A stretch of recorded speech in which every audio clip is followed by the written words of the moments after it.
नमस्कार दोस्तों, मेरे भोजनशाला में मैं इंदु भावसार आप सभी का बहुत बहुत स्वागत करती हूँ। आज मैं आपके साथ आम पापड़ बनाने की रेसिपी शेयर करने जा रही हूँ। आम पापड़ बनाने में आसान और खाने में बहुत ही मज़ेदार होता है। तो चलिए इसे बनाना शुरू करते हैं। अगर आपको रेसिपी पसंद आए तो वीडियो को लाइक करें, अपने दोस्तों के साथ शेयर करें। तो चलिए आम पापड़ बनाना शुरू करते हैं। तो मैंने यहाँ पर आम पापड़ बनाने के लिए 2 पके हुए आम लिए हैं। तो सबसे पहले हम इसको छील करके इसके छोटे छोटे पीस कर लेते हैं। अब हम कटे हुए आम के पीस को मिक्सी जार के अंदर डाल करके इसका स्मूथ पेस्ट बना करके तैयार कर लेते हैं। तो इसको पीसते समय हमें इसमें पानी या दूध का इस्तेमाल नहीं करना है।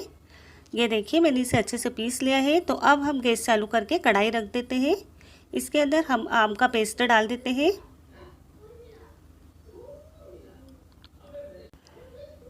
और अब हम गैस की आंच को मीडियम कर देंगे और मीडियम फ्लेम पर हम इसे इस तरह से चलाते हुए तब तक के पका लेंगे कि जब तक ये हल्का सा गर्म नहीं हो जाता है। तो आम पापड़ को बनाने में समय भी ज़्यादा नहीं लगता है, केवल 5 से 6 मिनट में बन करके तैयार हो जाता है। तो अब ये देखिए ये हल्का सा गर्म हो चुका है। तो इसके अंदर हम चीनी ऐड कर देते हैं। तो मैं यहाँ पर 4 टेबल स्पून चीनी डाल रही हूँ। आप अपने स्वाद के अनुसार कम या ज़्यादा कर सकते हो। चीनी डालने के बाद में फिर से हम इसे इसी तरह से चलाते हुए तब तक के पका लेंगे जब तक कि चीनी अच्छे से घुल नहीं जाती है और इसका हल्का सा कलर बदल नहीं जाता है। तो इसे हमें बस इसी तरह से चलाते रहना है। तो अब ये देखिए 2 से 3 मिनट के अंदर ही अब चीनी अच्छे से घुल चुकी है और इसका कलर भी बदल चुका है। तो अब हमें इससे ज़्यादा इसे नहीं पकाना है, हम गैस को बंद कर देते हैं। तो आम पापड़ को बनाने के लिए मैंने यहाँ पर एक थाली ली है। थाली को हम घी लगा करके अच्छे से चिकना कर देते हैं। इसके अंदर हम बनाया हुआ आम का पेस्ट डाल देंगे।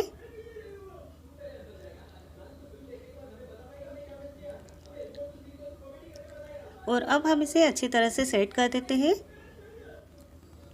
तो आम पापड़ को मोटा या पतला आप अपनी इच्छा के अनुसार रख सकते हो। मैंने इसे एक ही थाली में सेट किया है, आप चाहे तो इसे 2 थाली के अंदर सेट कर सकते हो।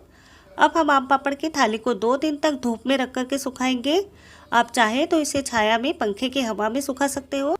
और अगर आप इसे धूप में सुखाते हो तो इसके ऊपर बहुत ही सावधानी से कोई भी पतला कपड़ा ढक दीजिए ताकि इसके ऊपर कोई धूल मिट्टी वगैरह नहीं लगे। तो अब मैं आपको 2 दिन के बाद बताती हूँ कि हमारा पापड़ कैसा सूखा है। तो ये लीजिए फ्रेंड्स, हमारा पापड़ सूख करके तैयार है।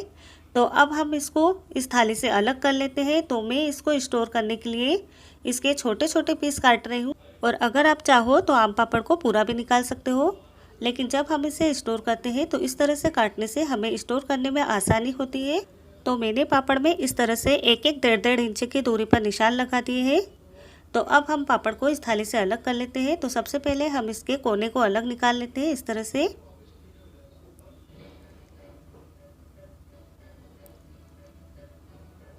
और अब हम इसे इस तरह से उठाएंगे।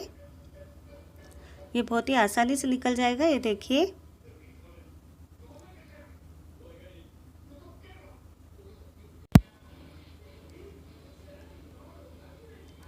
तो ये देखिए मैंने इसके पीस को बाहर निकाल लिया है। अब हम इसे एक प्लेट के अंदर रखते जाएंगे। और अब हम आम पापड़ के सारे पीस को इसी तरह से बाहर निकाल लेते हैं।